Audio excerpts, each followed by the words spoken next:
बिस्मिल्लाहिर्रहमानिर्रहीम। Dear student, ये physics first year का एक लेक्चर है जिसमें हमने फर्स्ट चैप्टर अभी पढ़े हैं और उस चैप्टर में बहुत ही इम्पॉर्टेंट टॉपिक है डायमेंशंस। तो जहाँ भी कोई फार्मूला आता है उसकी हमने डायमेंशन बना सकते हैं। तो इसके इम्पॉर्टेंस बहुत ज़्यादा है। ये इस चैप्टर में बहुत मोस्ट इम्पॉर्टेंट टॉपिक है। अब डायमेंशन की सबसे पहले हम डेफिनेशन देखेंगे, फिर उस डेफिनेशन को एक्सप्लेन करेंगे। मेरा ये लेक्चर ये 2 लेक्चर्स हैं डायमेंशन पर, ताकि आपको ये इसकी अच्छी तरह समझ आ जाए। आपने इसको करना ये है कि इस लेक्चर को एक दफ़ा नहीं बल्कि 2-3 दफ़ा सुनना है, ताकि ये आपके लिए ये जो कि नई चीज़ है, पहले आपने नहीं पढ़ी हुई, तो ये आपको अच्छी तरह क्लियर हो जाए। फिर इसको रजिस्टर पर नोट कर लेना है और फिर याद करना है इसको। तो सबसे पहले हम आते हैं डायमेंशन की डेफिनेशन पर। तो डायमेंशन क्या होती हैं, ये इनकी डेफिनेशन है। आप इसका स्क्रीनशॉट लेकर इसको हम नोट भी कर सकते हैं। It represents the symbol it represents the physical nature of A quantity with specific symbols and powers. ये इसकी डेफिनेशन है कि अब हम इसमें एक्सप्लेन करेंगे कि ये किस तरह रिप्रेजेंट करता है कोई भी physical nature of the quantity. Quantities के बारे में हम पढ़ चुके हैं। कुछ क्वांटिटीज़ होती हैं जो फिज़िकल क्वांटिटीज़ होती हैं, और उसमें फिज़िकल क्वांटिटीज़ के अंदर बेस क्वांटिटीज़ और डिराइव क्वांटिटीज़, ये सारा लेक्चर पहले आपको मिल चुका है। तो आज हम जो डायमेंशन के बारे में पढ़ेंगे, डायमेंशन में इस तरह होता है कि अगर आपके पास कोई भी क्वांटिटी है, मसलन हम कहते हैं कि लेंथ आपके पास एक क्वांटिटी है, तो इस लेंथ को मेजर करने के लिए हम डिफरेंट यूनिट इस्तेमाल करते हैं। मसलन बाज़ दफ़ा लेंथ को मेजर करने के लिए किलोमीटर में मेजर किया जाता है, बाज़ दफ़ा मीटर में, बाज़ दफ़ा सेंटीमीटर है, मिलीमीटर है, माइक्रोमीटर है। ये सारे प्रीफिक्सेस हैं जो आप पहले पढ़ चुके हैं। तो अब हमें कैसे पता चलेगा कि ये मीटर, किलोमीटर, सेंटीमीटर, ये ओरिजिन ये कहाँ से आई हैं? ये क्या ये लेंथ की ही लेंथ में इसको मेजर कर रहे हैं या किसी और चीज़ में मेजर कर रहे हैं? इसी तरह किलोग्राम है। अब किलोग्राम क्या है? वो एक मैस का यूनिट है। और जो बाकी जो है टाइम है, तो जो आपने 7 यूनिट पढ़े हैं, जो बेस यूनिट हैं, उन सारे यूनिट्स को हम उनकी डायमेंशन में उनकी हम एक क्वांटिटी में लिखते हैं या एक सिंबल के साथ लिखते हैं, एक specific symbol, physical nature of the quantity. अब ये जो क्वांटिटी है किलोमीटर, अब इसकी फ़िज़िकल नेचर क्या है, इसके बारे में हमने बताना है कि फॉर एग्ज़ाम्पल किलोमीटर की नेचर ये है कि ये लेंथ का यूनिट है। इसी तरह मीटर है, सेंटीमीटर है, मिलीमीटर है, माइक्रोमीटर है, ये सारे क्या हैं? ये लेंथ के यूनिट हैं। तो लिहाजा इनकी जो एक नेचर है, फिज़िकल नेचर है, उसको यहाँ पर डिस्कस करेंगे। अब कोई भी फार्मूला उठा के देख लें, उसकी हम डायमेंशन देखेंगे कि कैसे बनाई जाती हैं, या ये तो थी इनकी इम्पॉर्टेंस कि इसमें कितनी इम्पॉर्टेंट है। अब हम उसका फार्मूला बनाना चाहते हैं। ये मुख्तलिफ़ फार्मूले आपके पास पड़े हुए हैं, ये भी आपको मैं इसकी स्क्रीनशॉट भेज दूँगा। यहाँ पर मैं सारों को बारी बारी जो है प्रूव करता हूँ कि ये यहाँ पर जो डायमेंशन बनी हुई हैं, मसलन आप पहले देख रहे हैं कि यहाँ पर एरिया है। एरिया का एक आपने कॉलम बनाना है, फार्मूला, फिर उसका यूनिट क्या होगा और फिर उसकी डायमेंशंस क्या होंगी। तो इस तरह ये जितनी भी क्वांटिटीज़ हैं, इन सारी क्वांटिटीज़ को आपने याद रखना है कि इनकी अगर कोई डायमेंशन आ जाए तो इसमें ज़्यादातर जो है क्वेश्चन डायमेंशन का ही आता है। मसलन ये आ सकता है कि एक्सेलरेशन की डायमेंशन लिखें, या फोर्स की डायमेंशन बनाएं, या मोमेंटम की डायमेंशन बनाएं। अब इनको कैसे बनाया जाता है, सारों को मैंने 1 बाय 1 करके आपको बताना है। तो आपने इस तरह करना है कि इसका टेबल नोट भी कर लेना है और उसको फिर उसकी प्रैक्टिस करनी है। तो सबसे पहले हम आते हैं कि एरिया जो है, एरिया की डायमेंशन कैसे निकालते हैं। मसलन सबसे पहले आपको ये पता होना चाहिए कि एरिया का फार्मूला क्या है। एरिया का फार्मूला डिफरेंट फार्मूले हैं, लेंथ और विड्थ भी हो सकता है, पाई आर स्क्वायर भी हो सकता है। इस तरह और भी आपने फार्मूले अगर एरिया के बारे में पढ़े हैं, तो सबका जो यूनिट होगा, यूनिट सेम होता है।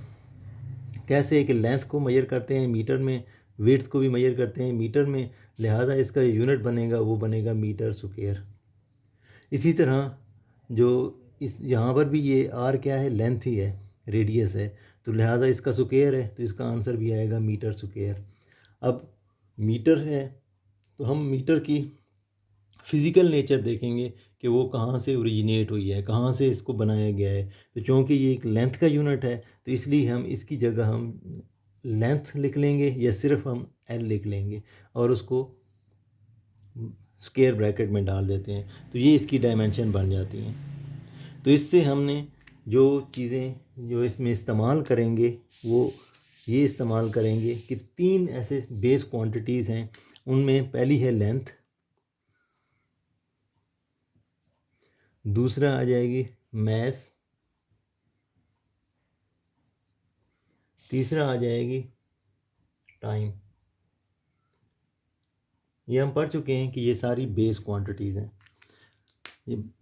अब इनका हम सिंबल यहाँ पर क्या लिखेंगे, जहाँ भी लेंथ इस्तेमाल होगी वहाँ पर हम एल कैपिटल लिख देंगे, तो ये उसके लिए उसकी डायमेंशन बन जाएगी। यहाँ पर भी मैस लिखेंगे उसमें एम कैपिटल लिख लेंगे, तो ये उसकी डायमेंशन आ जाएगी।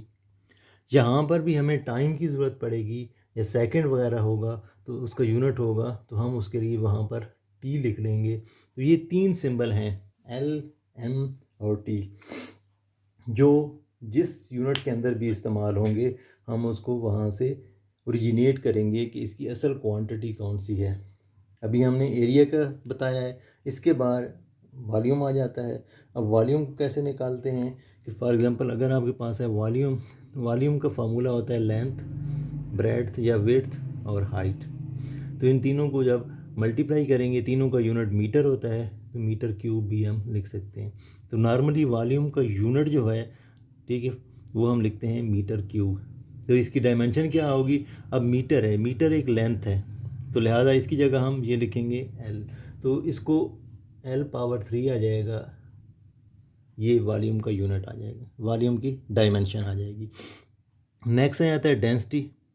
डेंसिटी का सबसे पहले आपको फार्मूले का पता हो, तो फार्मूला इसमें कौन सा होगा डेंसिटी का, फार्मूला में इसमें आ जाता है मैस पर यूनिट वॉल्यूम, उसको हम डेंसिटी कहते हैं। तो लिहाजा पहला कॉलम जो फार्मूला है, या आपको फार्मूले का पता हो या फिर उसका यूनिट का पता हो, और मैस का होता है किलोग्राम और वॉल्यूम का होता है मीटर क्यूब, तो किलोग्राम पर मीटर क्यूब। इसको हम ऐसे लिखेंगे कि किलोग्राम के लिए हमें पता है यहाँ पर किलोग्राम क्या है, मैस का यूनिट है, तो इसके लिए एम लिख लेंगे। और नेक्स्ट मीटर लेंथ का क्यूब है, तो इसमें एल पावर 3 आ जाएगी। यहाँ पर हम इस तो लिख सकते हैं, इसको जब ऊपर लेकर आएंगे तो पावर माइनस हो जाएगी, तो एम एल पावर -3, ये अब इसकी डायमेंशन आ जाती हैं और इसको हम कहते हैं डेंसिटी की ये डायमेंशंस हैं। इसी तरह नेक्स्ट हमारे पास है वेलोसिटी। तो वेलोसिटी का सबसे पहले आपको या तो फार्मूला आना चाहिए या यूनिट आना चाहिए। तो इसमें फार्मूला होता है डिस्प्लेसमेंट ओवर टाइम और यूनिट बन जाएगा डिस्प्लेसमेंट मीटर पर सेकंड। मीटर पर सेकंड को हम इस तरह भी लिख सकते हैं, और इसको लिखने का एक और तरीका भी है कि हम सेकंड को ऊपर ले जाएं तो सेकंड इन्वर्स भी लिख सकते हैं, ms-1। तो इसकी अब डायमेंशन बनानी है मीटर, तो मीटर लेंथ का के लिए इस्तेमाल हो रहा है, इसकी जो ओरिजिनेट हो रही है वो लेंथ से हो रही है, लिहाजा हम क्या कहेंगे, इसके लिए एल इस्तेमाल करेंगे।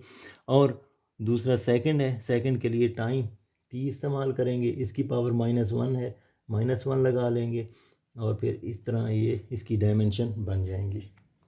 तो ये वेलोसिटी की डायमेंशन है। इसके बाद नेक्स्ट आ जाता है एक्सेलरेशन। एक्सेलरेशन जो है उसको ए से रिप्रेजेंट करते हैं। इसका जो फार्मूला होता है जो एक्सेलरेशन का होता है, rate of change of velocity, delta we over T भी लिख सकते हैं।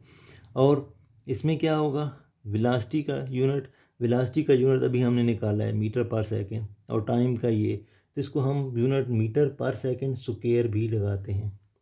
अब क्या होगा, मीटर की जगह हम लेंथ इस यूनिट है और इसमें सेकंड है, तो सेकंड के लिए टाइम यानी टी पावर -2 आ जाएगा, और इसको आपने स्क्वायर ब्रैकेट में ज़रूर डालना है।